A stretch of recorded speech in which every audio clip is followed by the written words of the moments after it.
Hello,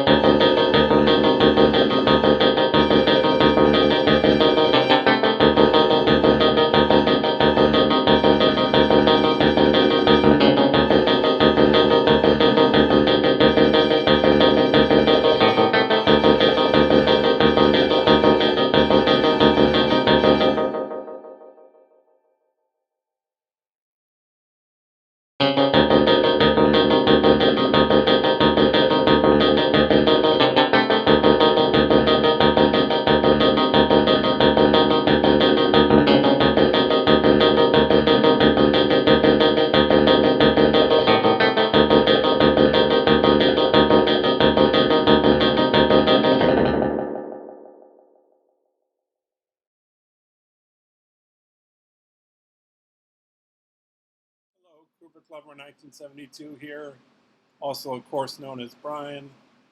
And anyways, I haven't done this I don't think in a while, maybe at least a few weeks, maybe more. And this is what I usually do every week. Of course, I haven't been keeping it up, as you know, as you see on my channel.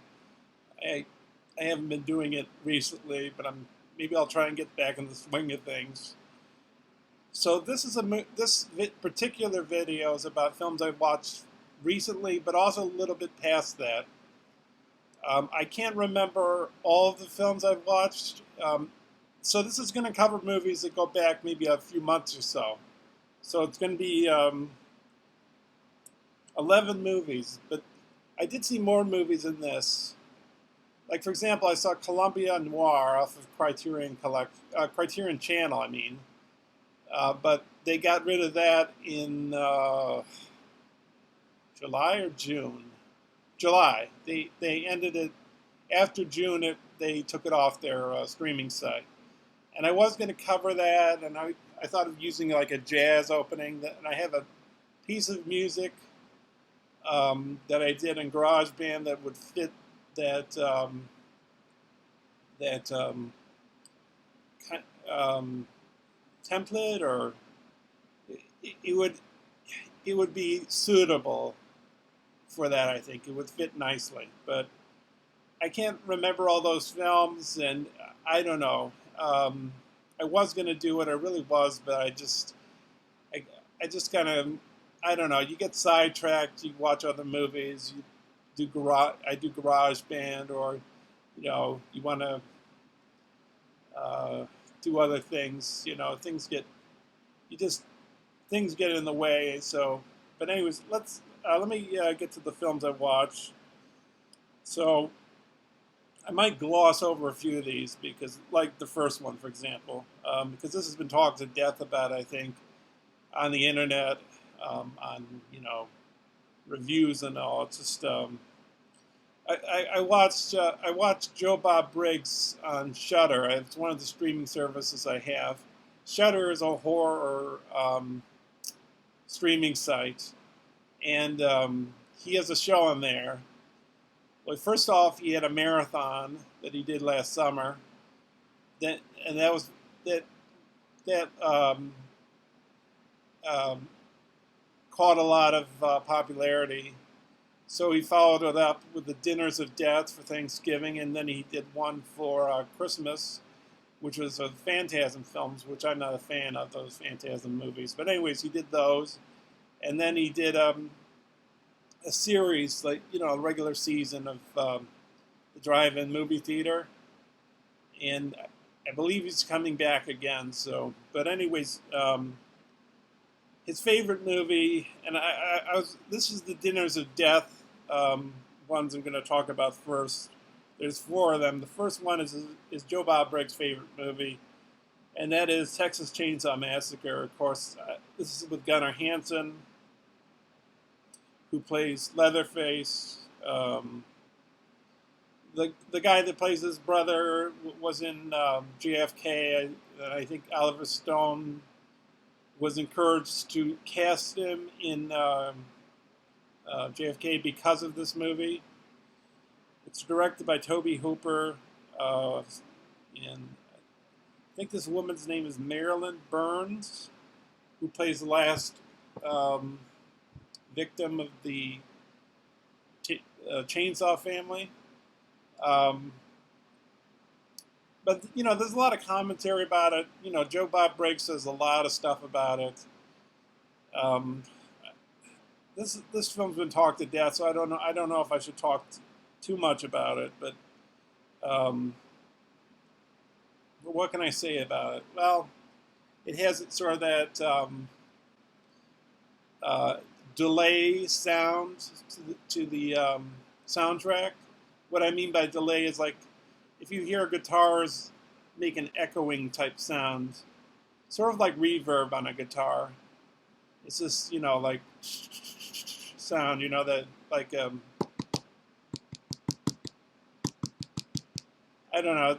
It's like a echo kind of sound, and I saw somewhere, I don't remember where, but they were talking about Friday the 13th, and they're trying to find the music for the first movie, and they found it in this echoing sound effect, which I guess has become a cliche with horror movies. But I think, but the first Friday the 13th, I think, was 1980, and Texas Chainsaw Massacre came out in, I think it's 74 or 73, and Joe Bob Briggs says he wanted Texas Chainsaw was supposed to be his gateway into Hollywood, but it closed a lot of doors for him, I guess, because it was so controversial. And then he made Poltergeist, which I'm not wild about, because I watched it during the 24-hour movie marathon. Ryan Chataway is a YouTuber, and every year he's had this 24-hour movie marathon, and I've done it once. I did it last year. You don't have to do it in 24 hours. You can do it in 2 12-hour shifts, or you could do it in 3 8-hour shifts. And I did it in 3 8-hour shifts, so I did it over 3 days, not consecutively, but I did it all together. And he gives you criteria as to what kind of films to watch. So where was I going with this?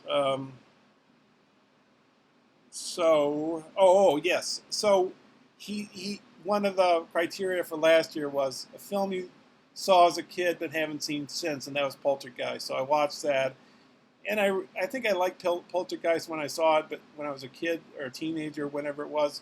But I'm not really wild about it. And Tobe Hooper got like in a lot of heat about that because Spielberg helped out on it, like directing some of the scenes, I guess. But there's this myth that Spielberg really co-directed it or really was directing it. So that kind of ruined Tobe Hooper's career, I guess. So enough chatter about that. So I give it 4.5 stars. It's a classic. 5 stars to be a great film. So 4.5. Okay. So next up we got The Hills Have Eyes, which I believe was Wes Craven's second feature. Joe Bob Briggs says about this that Wes Craven's first feature was the Last House on the Left, which is a copy basically of The Virgin Spring by Ingmar Bergman. And so Joe Bob Briggs was talking about that Wes Craven didn't want to make another horror movie. He wanted to make some other type of movie. And the guy that funded The Hills Have Eyes, he said it's better if you made a horror movie, maybe from a money standpoint. So this family, they get marooned, sort of like in the Texas Chainsaw Massacre. And even an interesting point about the Hills Have Eyes is that some of the props that are used in The Hills Have Eyes were also used in Texas Chainsaw Massacre because it has the same production designer on both films.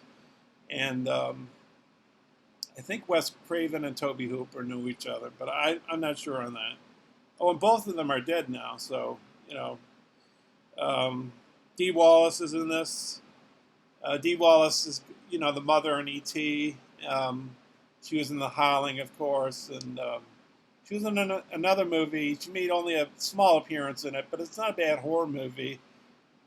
It's called something of the Devil, House of the Devil, I think. Greta Gerwig's in it. It's not a bad movie. I think I reviewed that once, but anyways. So The Hills Have Eyes, um, and so it's about this family. They're on a trip. I think they're on their way to California, and they get marooned in the desert, and they come upon this group of cannibals. Um, I might give it 3.5 stars because it was a little bit better than good, but not great, I guess. I don't know. It's okay. Next up, we have Dead Alive. Oh, and I should say when these films came out. Oh, I don't know when Hills of Eyes came out. I would say that at least it came out sometime during the 70s, but I don't know which year. So next up, we have Dead Alive, which is a Japanese movie by Takashi Miike, or 1999. This film is kind of ridiculous in a good and a bad way, I guess. I don't know. Maybe it starts out with this like big shootout scene. Um, some parts, some in the middle, it sometimes slows down and the pacing gets a little slow, too slow, and then it picks up. And the ending is kind of ridiculous, but it has like no, you would never see the ending coming from the rest of the movie because it's just way out. And Joe Bob Briggs said like, um, there basically is no explanation for these kinds of things in Japanese cinema. So I know I'm rushing this stuff, but I got a lot of films to go through, and I'm already 11 minutes in, so I'm going to give that film 3 stars. It was entertaining, but not great. So, next film is Blood Rage. Came out in 1983. It's about 2 twins. One who murders, I think, her mother's boyfriend at a drive-in, and the good son is thought to have murdered the boyfriend of his mother. And he's put in a mental asylum, and the one that killed the boyfriend, he grows up with his mother. I think there's some incest in it. I mean, not direct incest, but I think there's some references to incest. And it's a Thanksgiving movie, so it's like one of the movies that of horror that takes place at Thanksgiving. And there's this popular phrase. Is it a popular phrase? I don't know.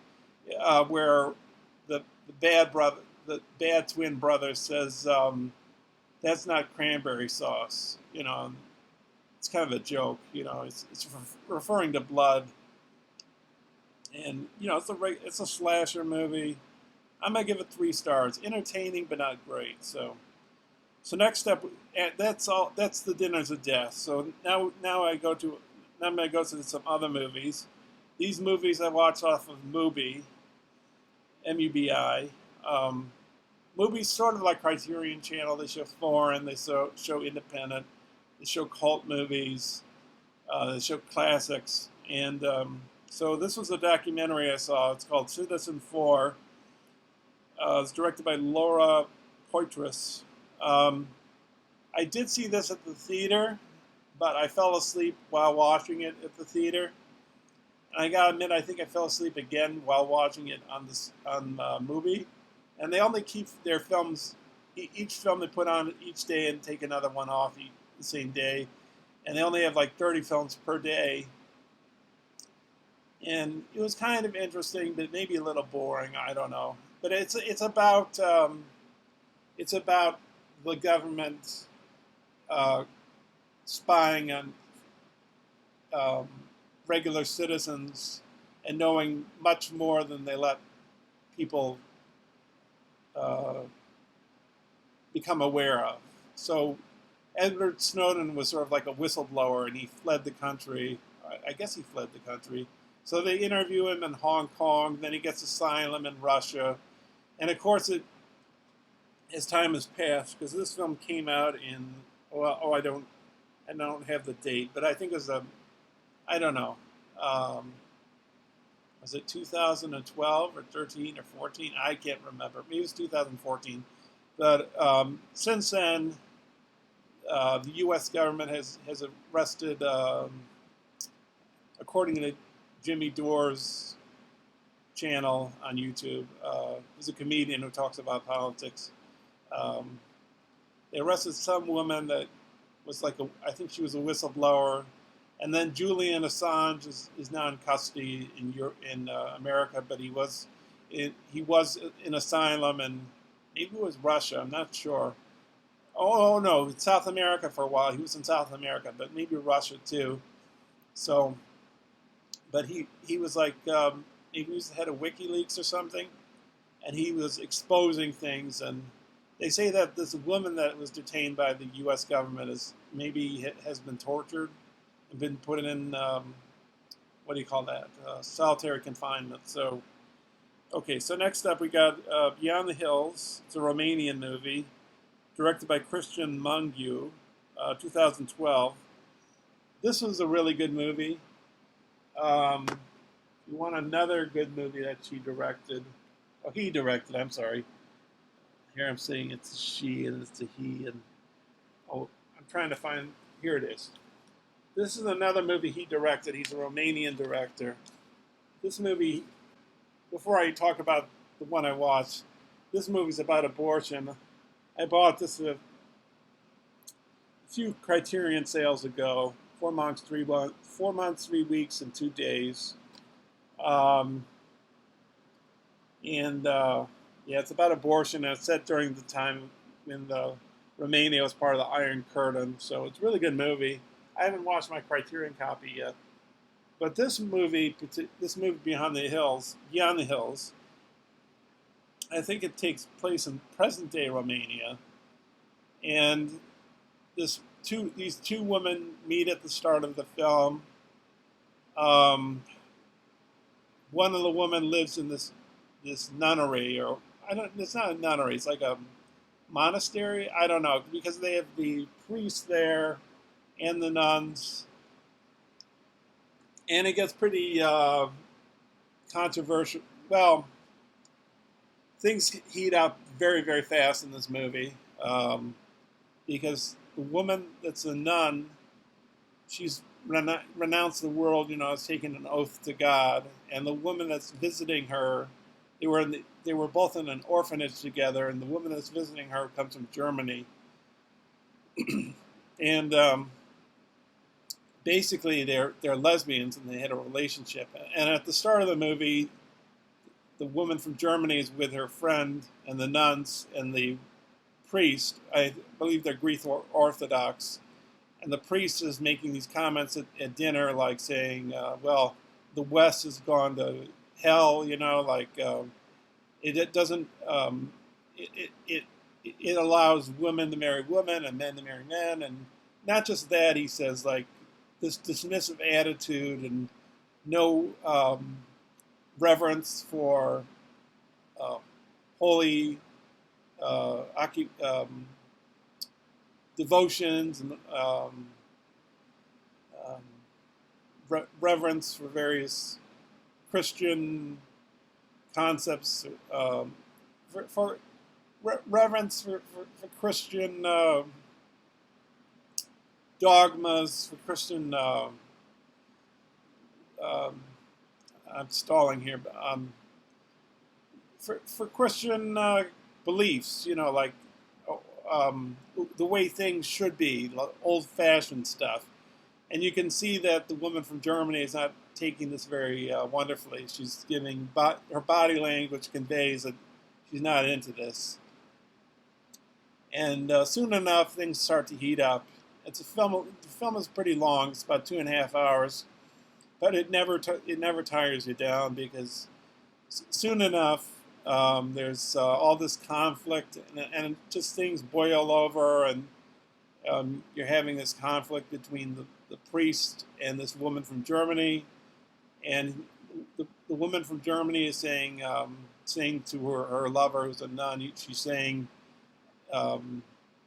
she's sort of putting down her belief in God and saying,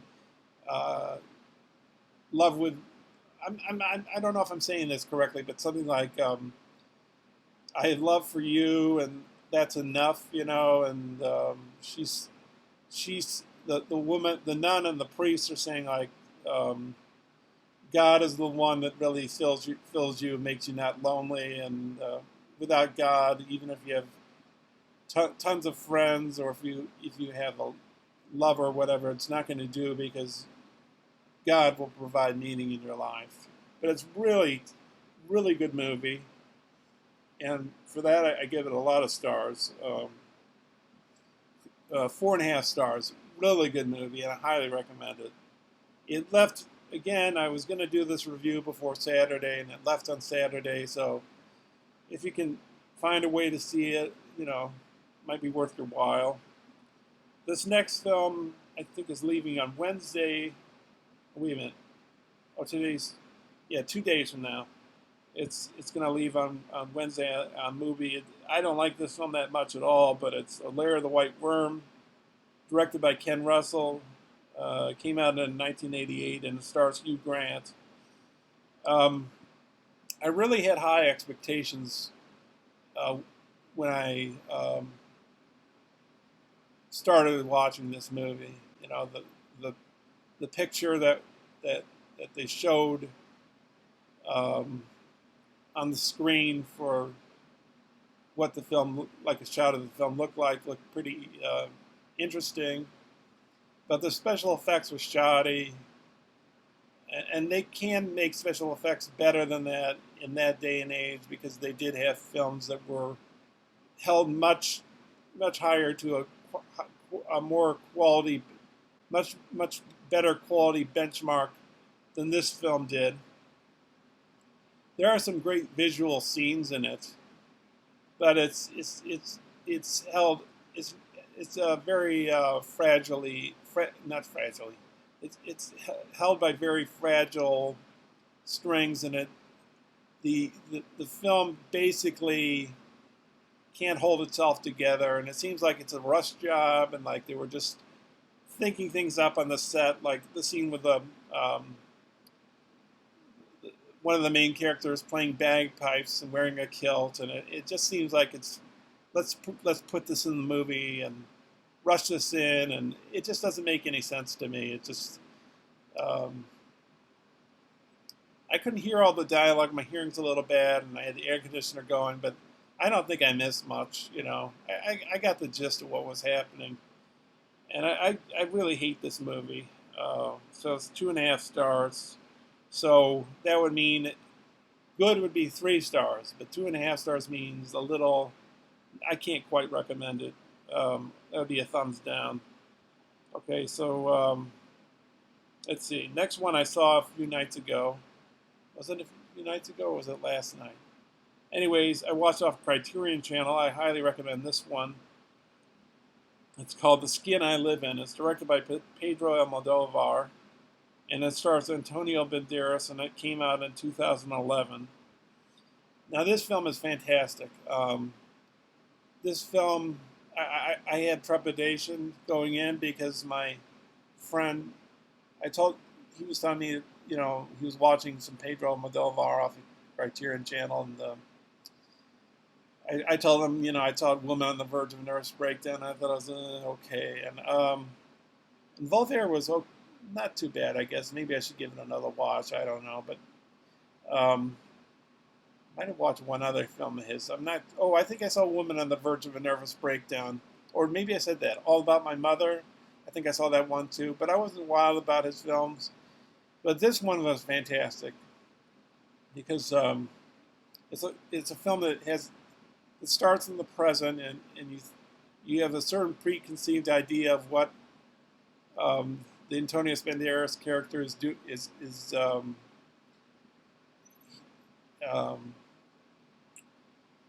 he's created another person from the person that he knew that passed away. But the interesting thing about how that person was created, that he keeps locked in a room, is will blow your mind, because it takes place. It starts in the present, and then it goes to the past. And when it goes into the past, and as things start to unravel, then you see how really well thought out this film is, and how great the twists are. Um, so it's I guess it's a film about revenge, and a film about misunderstanding things. I don't want to say too much about this film because I don't want to spoil it. So but so anyways, Antonio Banderas is like a plastic surgeon, and he has this person in captivity, this woman, but you don't know the reasons behind it. And um, his one of the maids that works for him, she says it's kind of perverse what he's doing. So, and the woman that he's keeping in captivity has an interesting factor in it. It's just, maybe I can use the word incest in describing that in the movie, but not key you in as to what that means unless you actually watch the movie. So I highly recommend this film, and therefore I'm going to give it 4 stars. Next up, we've got 2 films by Fassbinder, which were also on the Criterion Channel. This next film is called Chinese Roulette. It's came out in 1976, and it stars one of Godard's muses, Anna Karina. And there were some Fassbinder regulars in it as well, and I can't remember who they were. But anyways, it's about this married couple that basically has their romance has died, and basically they're having affairs with other people. This married couple, and they have a daughter who's handicapped, and she works. She finds out. She sort of figures out that they're not being faithful, and she knows that they have this summer getaway place. Maybe it's not a summer. It's like another place they go to get away or whatever. And I think, if I can remember correctly, because I haven't seen it in a few weeks or a month or more than a few weeks, maybe a month or a few months, she manages to get them to meet with their lovers at this house, and to play. She gets them to play like some kind of a game. I guess that's what the roulette refers to. I can't remember the game. It's like if you were on a desert island kind of thing. I don't know. Like forcing people to say something, and by doing so, that reveals what they're actually thinking. So. And of course, it has that, what's that word I'm looking for? Trademark of Fassbinder's, which is the cruelty, the darkness in his films. I'd really give it 4 stars, but I'm a big Fassbinder fan. The next film is another by Fassbinder. I believe it's his last film, and it's called Querelle, Querelle. Came out in 1982. This is one of his lesser works to me. It's Fassbinder was a bisexual, and it's mostly, well, basically, it just concerns homosexual men, and there's sailors, and there's phallic symbols all around, and I think he gets accused of being a murderer. I can't remember most of the film. But the production design wasn't too bad. I can't remember. There was a star in it. Oh, I know. I think it was Jean Moreau. That was in it. Since I can't remember it that well, I'm just going to say 3 stars. It was interesting, but didn't really do much for me. And last up, we got Bugsy Malone. which is directed by Alan Parker, who directed Mississippi Burning, and he directed the Pink Floyd The Wall, the first version that came out. Um, and I think he directed The Commitments, if I'm not mistaken. I've never seen The Commitments, but and it stars Jodie Foster and Scott Baio. And I don't really know any. I remember the show Charles in Charge on television, but I don't know. I didn't really keep track of it or anything. I didn't like watch it or anything. I knew there was a show called Charles in Charge, and that the guy that played Charles was named Scott Baio. But I don't know really. I might have watched an episode or two, but I don't really remember it that well. But he was in it, and I was. But they're very young in this movie. They're all children that play the parts. They play adult characters, but they're children playing adult characters. Jodie Foster's in this. Someone on YouTube told me that she did this after Taxi Driver. Taxi Driver came out in '76, so. And it said Michael Jackson in the credits, but somebody said to me in a comment that it's not that Michael Jackson. Because I originally thought that maybe Bugsy Malone came out in the earlier 70s, like 71 or 72 or something. And it has, it's set like in the 1920s or something, and so like for Prohibition, I don't think they're drinking alcohol, but they're drinking something. And for guns, they don't use bullets. They use like cream, like custard pie or whatever, So, and like the vehicles, the old 1920s vehicles are, the drivers move their feet on a bicycle kind of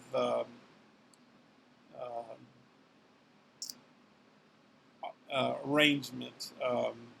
It's not like a regular car. It's a bicycle wheel that moves the car forward. So it's kind of cute and kind of sort of fun. There's some interesting dialogue. It's just a fun movie. Probably kids like it more than adults. But in the light of things like the Newtown shooting, the shootings in Florida, and everywhere else, Columbine and all that. Perhaps in today's climate of how we approach this topic of guns, even though there's no blood in Bugsy Malone, there's no, that they just throw pie, that they just throw cream at each other through guns and cream pie, cream pies at the end. It might, maybe not the cream pies at the end, but these guns with like cream coming out of them. It might not have as good. It might not be as well received today because of this climate we're in with guns. So okay, so that finishes it. I think that I'll try and do it. I'll try next week to put on another video of me talking about movies. I'm going to be going away pretty soon, at the end of next week, and then I'll be coming back at the beginning of next week, probably the beginning of next week. Not this week, the following week after that week. But anyways, I don't want to keep you, and thanks for watching, and I'll see you in the near future. Maybe I'm thinking of working on some more GarageBand songs. I've got some stored on my hard drive, and I'm thinking of working on those. So that's all I can think of at the moment. And of course, more Criterions to come. I'm probably going to buy some more Criterions. I'm waiting for my Barnes & Noble gift card to come in the mail before I make another set of orders. So, all right. Thanks for watching, and see you later.